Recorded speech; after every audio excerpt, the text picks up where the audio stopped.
கடைசி காலம்ங்கிறது எந்த நோய் நொடியும் இல்லாமல் ஆரோக்கியமாக வந்து இருக்கணும் அப்படின்னா என்ன மாதிரியான தசாபுத்தி இருந்துச்சுன்னா வந்து அவங்களுக்கு சாதகமாக இருக்கும்? சந்திர தசை, சுக்கிர தசை, குரு தசை இதெல்லாம் உங்களுக்கு வந்து கடைசி காலத்தில் வந்தால் நல்லா இருக்கும்ன்ற மாதிரி நினைக்கிறான்.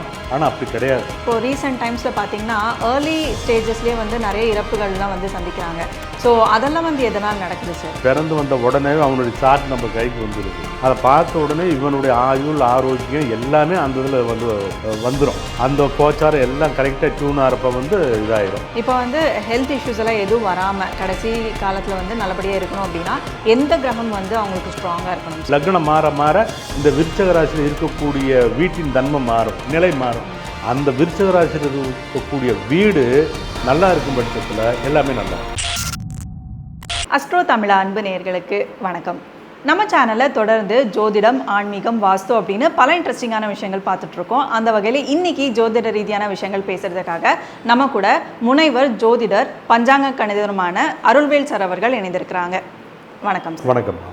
ரொம்பவே சிறப்பாக வந்து தொடர்ந்து நம்ம சேனலில் நிறைய இன்ட்ரெஸ்டிங்கான விஷயங்கள் வந்து சொல்லிட்டு வரீங்க சார். இன்றைக்கி நம்ம என்ன பார்க்க போகிறோம் அப்படின்னு பார்த்தீங்கன்னா, நம்மளோட வாழ்க்கையில் வந்து கடைசி காலம் அப்படின்னு சொல்லி ஒன்று இருக்குது இல்லைங்களா?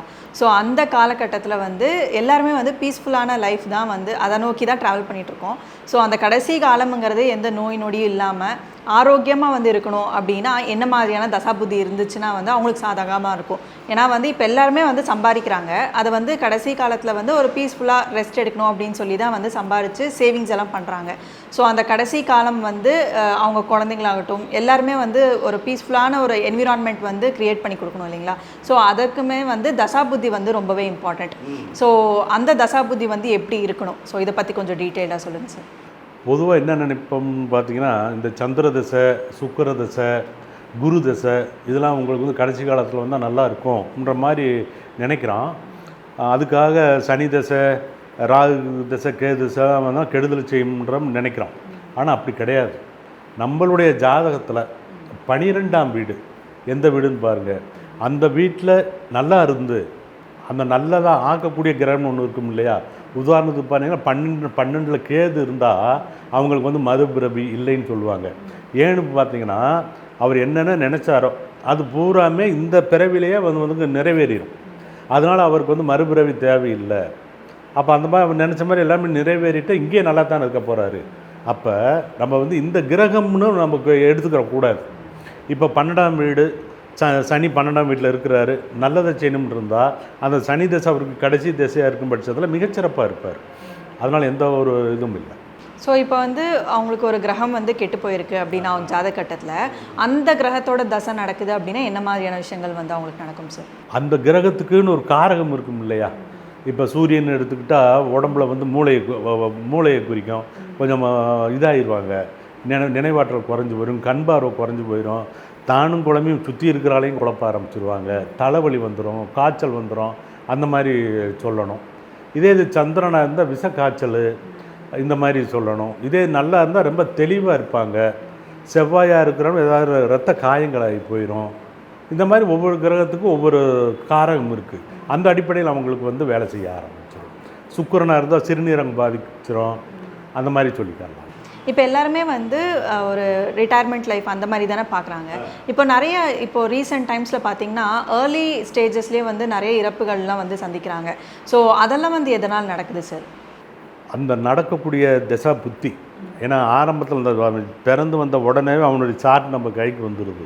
அதை பார்த்த உடனே இவனுடைய ஆயுள், ஆரோக்கியம் எல்லாமே அந்த இதில் வந்து வந்துடும். அப்படி பார்க்குறப்ப அவன் வந்து சின்ன வயசுலேயே தவறி போயிடுவான்றது அந்த ஜாதகத்திலே இருக்கும். அந்த கோச்சாரம் எல்லாம் கரெக்டாக டியூன் ஆகிறப்ப வந்து இதாகிடும். சிலருக்கு வந்து பார்த்தீங்கன்னா 85 வயசு 90 வயசு வரைக்கும் நல்லா இருக்குன்ற மாதிரி அமைப்பு இருக்கும். கண்டிப்பாக அவங்க நல்லா தான் இருப்பாங்க. அப்போ எல்லாமே முடிவு பண்ணுறது அந்த சார்ட்டு தான். ஸோ ஃபார் எக்ஸாம்பிள் இப்போ பார்த்தீங்கன்னா இப்போ 6, 8, 12 இந்த அதிபதியெல்லாம் வந்து தசை நடந்துச்சுன்னா என்ன மாதிரியான பலன்கள் கொடுக்கும்னு சொல்ல முடியுமா சார்? 6, 8, 12 உங்களுக்கு வந்து கெடுதல் செய்யணும் இருந்தால் தான் கெட்டது நடக்கும். ஒரு பெரிய பெரிய கோடீஸ்வரன், பெரிய ஒரு சமுதாயத்தில் மதிக்கத்தக்கத ஆள் யாராக இருக்கான்னு பார்த்தீங்கன்னா 6, 8 அல்லது 12ஆம் வீடு நல்லா இருக்கிற ஆள் தான் சமுதாயத்தில் பிரபல்யமான ஆளாக இருப்பார். அதோட நல்ல செல்வாக்குலையும் இருப்பாங்க. அந்த 6, 8, 12 நல்லா இருக்கா நல்லா இல்லையா இப்போ ஒருத்தருக்கு வந்து குரு தசை வந்துருச்சு, ஆறாம் வீட்டுக்கு வேலை செய்யுதுன்னா அவர் வந்து குரு தசை வந்துருச்சுன்னு எல்லாம் எனக்கு கொடுக்கணும்னு நினச்சிடக்கூடாது. அவர் வந்து நல்லதை செய்யணும் இருந்தால் தான் அங்கே கொடுப்பார். அதை கண்டுபிடிக்க தெரியணும். அந்த வகையில் பார்த்தீங்கன்னா நான் அடிக்கடி சொல்கிறது, இந்த சனி வந்து கெடுத்தாலும் கொடுத்தாலும் மெதுவாக கொடுப்பாரு. அவரை பற்றி நம்ம கவலையே பட தேவையில்லை. கவனமாக இருக்க வேண்டியது இந்த சுக்கிரனுக்கு மட்டும்தான். கொடுத்தாலும் அள்ளி கொடுத்து அவனை வந்து மிதப்புன்னு சொல்லுவான், மப்பாக்கி காலி பண்ணி விட்டுரும். அதனால் இந்த பாயிண்ட்டை மட்டும் ஃபாலோ பண்ணாங்கன்னா நல்லா இருப்பாங்க. 12ஆம் வீடு அந்த ஜாதகத்தில் நல்லா இருக்கும் பட்சத்தில் அந்த 12ஆம் வீட்டு நல்லதை ஆக்கக்கூடிய கிரகம் இருக்கும் பார்த்தீங்களா, அதோட தசாப்தி நடந்தால் அந்த ஜாதகருக்கு வந்து சுபிட்சமான இருக்கும். Okay sir. இப்போ வந்து ஹெல்த் இஷ்யூஸ் எல்லாம் எதுவும் வராமல் நல்லபடியாக இருக்கணும், கடைசி காலத்தில் வந்து நல்லபடியாக இருக்கணும் அப்படின்னா எந்த கிரகம் வந்து அவங்களுக்கு ஸ்ட்ராங்காக இருக்கணும் சார்? மெயினாக வந்து சூரியன்கிட்ட இருந்து தான் மற்ற கிரகங்கள் தமக்கு தேவையான எல்லாத்தையும் வாங்கிக்கிறது. ஒரு ஜாதகத்தில் முதல் சுக்கிரன் வந்து நல்லா இருக்கணும். அதுக்கடுத்து விருச்சக ராசி இருக்குது பார்த்தீங்க, விருச்சக ராசியில் எந்த வீடு வந்தாலும் சரி, இப்போ மேச லக்னமாக இருந்தால் அது 8ஆம் வீடாக வரும், ரிஷப லக்னமாக இருந்தால் 7ஆம் வீடாக வரும், மிதுனமாக இருந்தால் 6ஆம் வீடு. அந்த மாதிரி லக்னம் மாற இந்த விருச்சக ராசியில் இருக்கக்கூடிய வீட்டின் தன்மை மாறும், நிலை மாறும். அந்த விருச்சக ராசியில் இருக்கக்கூடிய வீடு நல்லா இருக்கும் பட்சத்தில் எல்லாமே நல்லா இருக்கும். அப்போ கிரகம்னு எடுத்துக்கிட்டால் சூரியன், வீடில் எடுத்திங்கன்னா விருச்சக ராசியில் இருக்கக்கூடிய வீடு, இந்த ரெண்டையும் இணைச்சி பேசுறதுன்னா பேசிக்கிட்டே இருக்கும். ஸோ இப்போ வந்து கடைசி காலத்தில் வந்து அவங்களோட குழந்தைங்க வந்து அவங்கள வந்து டேக் கேர் பண்ணிக்கணும் அப்படின்னு சொல்லி நிறைய பேரண்ட்ஸ் வந்து ஆசைப்படுவாங்க. ஸோ அந்த மாதிரி சூழ்நிலைகள்லாம் வந்து நிறைய பேத்துக்கு இருக்கிறது இல்லை. ஏன்னா நிறைய பேர் அப்ராடில் இருக்கிறாங்க, அவங்களால பார்த்துக்க முடியாது, ஏதாச்சும் ஹோமில் ஸ்டே பண்ணியிருப்பாங்க. ஸோ இந்த மாதிரியெல்லாம் அமைப்பில் யாருக்கெல்லாம் இருக்கும் சார்? அதாவது அந்த நடக்கக்கூடிய அந்த காலகட்டத்தில் 5, 9ஆம் வீடு வந்து பாதி படைஞ்சிருக்கும். அதாவது குழந்தைங்க மூலிமா இவங்க வந்து ஒரு சந்தோஷமாக இருக்கணுன்ற ஒரு நிலை இருக்குது பார்த்தீங்களா. அந்த காலகட்டத்தில் அவன் வந்து பணம் அனுப்புவேன், இங்கே நல்ல வசதி வாய்ப்பு வீடு வாசல்லாம் இருக்கும், இல்லைன்னா ஹோமில் கூட சேர்த்து விட்ருப்பாங்க, மற்ற எல்லாமே இருக்கும். இருந்துட்டாலும் என் பையனை பார்க்க முடியலேன்ற அந்த ஒரு ஏக்கம் இருக்குது பார்த்தீங்களா, அந்த பெருமூச்சு, அது வந்து 5, 9 அவர் ஜாதகத்தில் நல்லா இருக்கும். அதனால தான் நல்ல மயம் பிறந்திருக்கேன், வெளிநாட்டில் போய் வேலை பார்க்குறேன், சம்பாதிக்கிறேன், நல்லா பார்த்துக்கிறேன்.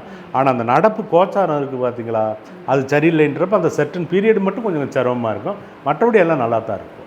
தொடர்ந்து வந்து கடைசி காலகட்டத்தில் தசாபுத்திகள் பற்றி பார்த்துட்ருக்கோம். இப்போ ஃபார் எக்ஸாம்பிள் வந்து இப்போ ராகு தசை நடக்குது அப்படின்னா கடைசி காலகட்டத்தில் என்ன மாதிரியான விஷயங்கள் நடக்கணும், ஒரு எக்ஸாம்பிளோட சொல்ல முடியுமா சார்? ராகு தசை வந்து ஒருத்தர் கடைசி காலத்தில் வருதுன்னா அது நல்லதை செய்தா கெட்டதை செய்தான்னு நம்ம அதை கண்டுபிடிக்க தெரியணும். இப்போ மேசம் 12ஆம் வீடாவோ அல்லது மிதுனம் கடகம், மிதுனம் கடகத்து கூட தேவையில்லை, அது வந்து வளர்பிறையா தேய்பிறையான்னு பார்க்கணும். இப்போ சூரியனோட சேர்ந்த புதனாக இருந்து அந்த மிதுனத்தில் வந்து ராகு இருந்தால் நல்லது. கடகத்தில் தேய்பிறை சந்திரன் இருந்து அங்கே ராகு இருந்தால் நல்லது. இது ஒரு 12ஆம் வீடாக வரணும். அதே மாதிரி சிம்மமாக இருந்தாலும் சரி, கன்னி, அடுத்து விருச்சகம், மகரம், கும்பம், இது பூரா 12ஆம் வீடாக வந்துச்சுன்னா அங்கே வந்து ராகு அல்லது கேது இருக்குதுன்னு வைங்களேன், கடைசி காலத்து வரைக்கும் ஆரோக்கியமாக இருந்து அவங்களால முடிஞ்ச பலருக்கு உதவி பண்ணியிருப்பாங்க, ப்ளஸ் யோசனை சொல்லுவாங்க. நெகட்டிவாக யார்கிட்டையும் எதுவும் பேச மாட்டாங்க, நல்ல விஷயங்களே பேசுவாங்க. கடைசி நிமிஷத்து வரைக்கும் இவங்களால இன்னொருத்தருக்கு தான் பயன் இருக்கும். அதுதான் நிறைவாழ்வுன்னு சொல்கிறது. அந்த மாதிரியான வாழ்க்கை இந்த 12ல் ராகு இருக்கிறது, 12ல் கேது இருந்தாலும் இதே தான். மற்ற இது இல்லாமல் இப்போ நான் சொன்னேன் பாருங்கள், ரிஷபம், தனித்த புதன் இருக்கக்கூடிய மிதுனம், அடுத்து வளர்பிறை சந்திரன் இருக்கக்கூடிய கடகம், அடுத்து இங்கே அதே மாதிரி தான் கன்னிலையும் தனித்த புதன் இருக்கிற மாதிரி, இங்கே துலாம் ராசி, இங்கே தனுசு, அங்கே மீனம், இதுகளில் வந்து ராகு கேது இருந்து இது பூரா 12ஆம் வீடாகவும் இருக்கணும், ராகு கேதும் இருந்து அதோட தசாபுத்தி இருந்தால் கொஞ்சம் சிரமத்தை தரும். அப்போ இந்த காலகட்டத்தில் இவங்க வந்து தனிமையாக இருந்துடக்கூடாது, இன்னொருத்தரை சார்ந்து இருக்கிறது தான் நல்லது. அது மாதிரி நம்ம சொல்லலாம். அப்போ இருக்கல ரொம்ப சிறப்பு எதுன்னு பாருங்கள், விருச்சக ராசி தான். விருச்சக ராசி வந்து 2, 4, 6, 7, 8, 10, 11, 12 நெருக்கி எல்லாமே வந்துடும். 5, 9 தவிர எல்லாமே வரும். அப்படி விருச்சக ராசி வந்து அங்கே ராகுவோ கேதுவோ இருந்துட்டாங்கன்னா அருமையான மோட்சம்னு சொல்லலாம். ரொம்ப சிறப்பாக வந்து இந்த தசாபுத்தி காலகட்டம் அப்படிங்கிறது வந்து இப்போ கடைசி காலத்தில் என்ன மாதிரி இருக்கும் அப்படின்னு சொல்லி ரொம்ப டீட்டெயில்டாக வந்து சொல்லியிருக்கீங்க. ஸோ இதே மாதிரி அடுத்த ஒரு சிறப்பான நேர்காணலை சந்திக்கலாம். நல்லது. நன்றி. வாழ்க வாழ்க வாழ்க.